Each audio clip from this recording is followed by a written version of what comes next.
이런 여기 너무 습한데요? 2016년 과학자들은 아프리카와 남아메리카 사이에 있는 대서양에서 가장 넓은 지역을 방문하기로 했어요. 여긴 좀 쓸쓸해요. 비행기나 배를 한 대도 못 보고 며칠을 보냈어요. 대부분은 돌고래나 고래가 지나가기만 했어요. 이 친구들은 인적이 끊긴 곳 멀리에 있었죠. 근데 왜일까요? 그들은 지구에서 가장 중요한 지질학적 지점 중 한 곳인 대서양 중앙 해령 위를 헤엄쳐 다니고 있었어요. 이곳은 두 개의 거대한 지각판이 만나는 곳인데요. 비록 우린 못 느끼지만 지각판은 끊임없이 움직이는 거대한 직소 퍼즐 같은 조각이에요. 이 판들이 각각의 지구 지각층을 형성했고 이 판 같은 경우는 대서양 아래에서 겹쳐지고 있죠.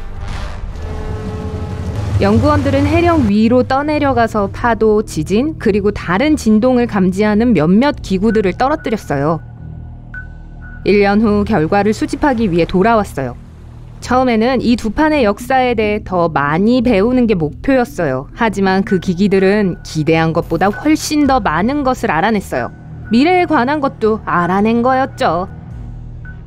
바닥 아래쪽에는 엄청나게 뜨거운 액체 암석층이 끊임없이 위로 올라와서 지각판을 밀어내고 서로 떨어지도록 움직이고 있어요.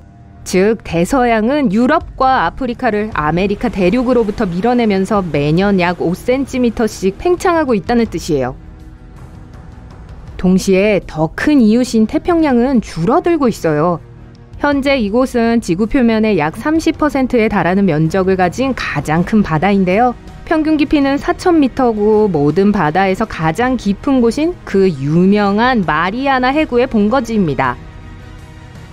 그리고 지금은 매년 평방 0.5km의 속도로 줄어들고 있어요. 심지어 어떤 과학자들은 지금으로부터 수백만 년 후엔 결국 태평양이 완전히 사라질 수 있다고 믿고 있어요. 이 바다는 대부분의 지진이 일어난다고 생각되는 곳인데 그뿐만 아니라 세계에 많은 화산들이 있는 곳이기도 하죠. 그 모든 게 엄청난 흔들림을 일으킵니다. 지각판은 움직이고 지구의 오래된 지각 부분은 파괴되죠. 이걸 대체할 수 있을 만큼 해저는 빨리 생성되지 않아요. 이건 미래에 큰 변화가 있을 거란 의미입니다. 몇 센티미터면 사실 큰 문제는 아니지만 아마 몇 억 년 후에는 지구에 새로운 초대륙이 생겨 있을 수 있어요. 호주는 서서히 북상하고 있고 결국엔 한국, 일본, 중국 동부에 충돌할 수 있거든요. 아프리카도 움직이고 있고요. 5천만 년 후엔 유럽의 남부지방을 밀고 있을 거예요. 이 모든 게 엄청 천천히 일어나고 있기 때문에 전 미래의 시나리오를 생각해 볼 기회가 있었어요. 제가 직접 한 게 아니고요. 똑똑한 과학자들과 그보다 더 똑똑한 컴퓨터가 시나리오를 짠 거죠. 첫 번째 시나리오는 노보라고 불리는 거대한 땅덩어리입니다. 아메리카 대륙은 남극 대륙으로 돌진해서 둘이 팀을 이뤄 아프리카로 향할 거예요. 한편 아프리카는 이미 유럽과 아시아와 충돌했을 거예요. 나쁘지 않네요. 적어도 비행기표 살 돈은 아낄 수 있으니까요. 하지만 대부분의 사람들에겐 어딘가의 해변으로 가려면 엄청나게 긴 여행을 해야 할 거예요. 두 번째 시나리오는 울티마입니다. 이름들이 다 자동차 이름같이 들리네요. 어쨌든 이 시나리오에선 대서양이 점점 넓어지는 걸 멈춰요. 사실 반대로 되죠. 스스로 줄어들거든요. 이 새로운 멋진 대륙은 태평양으로 둘러싸여질 겁니다. 시나리오 3, 아우리카 또는 어리카예요. 대서양과 태평양 둘 다 결국 사라지거나 작은 호수가 될 때까지 줄어들 거예요. 이 두 바다에 있던 모든 생명체는 사라지죠. 대신 새로운 바다가 이를 대체하면서 형성되기 시작해요. 그리고 새로운 초대륙은요? 중앙엔 호주를 두고 태평양이었던 작은 웅덩이의 양쪽으로 각각 아메리카와 동아시아를 두겠죠. 지구의 나머지 부분에는 거대하고 탐험되지 않은 바다로 뭐가 살고 있을지 누가 알겠어요? 전 그때쯤이 되면 없을 거거든요. 네 번째, 아마시아. 이번에도 자동차 이름이네요. 이건 아프리카, 호주, 그리고 남극을 제외한 모든 대륙이 북쪽으로 이동하기 시작할 것으로 예측하는 시나리오입니다.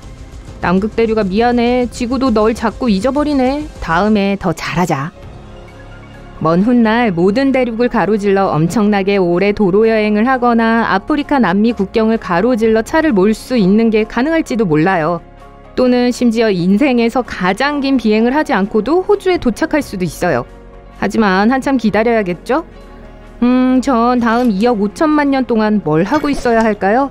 밝은 면 채널 영상을 한꺼번에 몰아서 볼까요? 지각파는 다른 속도로 움직이는데 어떤 건 느리게 또 어떤 건 빠르게 움직이죠.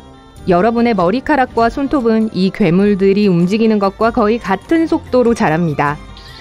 모두가 그 하나의 초대륙에 사는 걸 상상해보세요. 동물들은 마침내 대륙을 횡단할 수 있고 전에는 보지 못했던 종들을 만날 수 있게 될 거예요.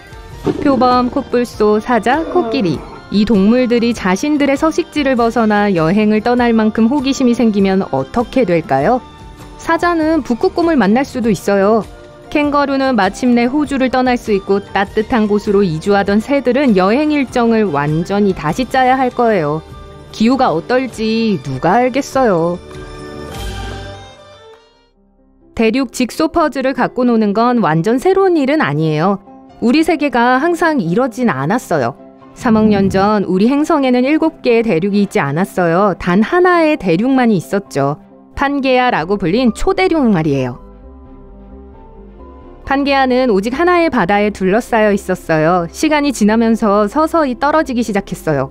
한때 남미, 남극, 호주, 아프리카가 하나였고 북미와 유라시아가 또 다른 하나였죠.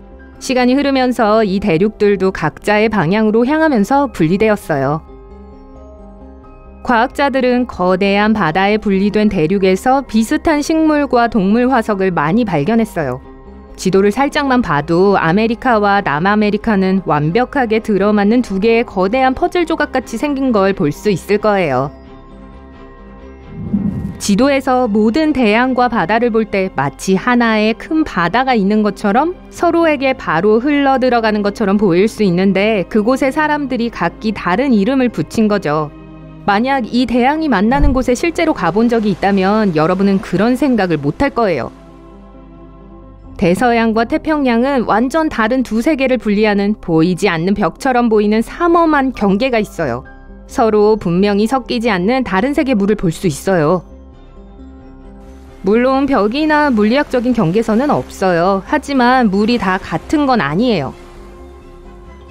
태평양과 대서양의 밀도, 소금의 양, 온도는 다르고 더 많은 차이점들이 있어요.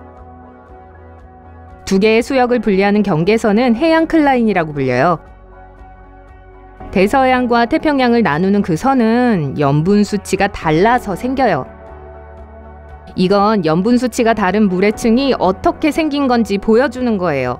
안에 다른 게 들어있기 때문에 마치 각각 다른 색이어서 랩으로 나눈 것 같죠? 뚜렷한 경계선을 보기 위해선 한 바다나 대양이 다른 바다보다 더 짜야 해요. 한번 속눈샘 치고 집에 있는 소금 다 써보실래요? 유리잔에 색깔이 있는 소금물이나 바닷물을 부어보세요. 그리고 위에 담수물을 부으면 짜잔! 태평양이 덜 짠 곳이죠. 왜냐하면 더 많은 강이 흘러들어오고 있기 때문이에요.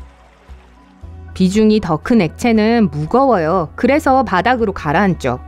그럼 근데 왜 대서양과 태평양 사이의 경계선은 왜 수평이 아니라 수직일까요?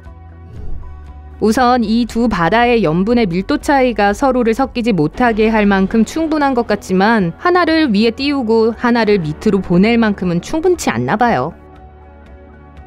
또 다른 이유가 있는데 지구가 도는 것과 관련 있죠.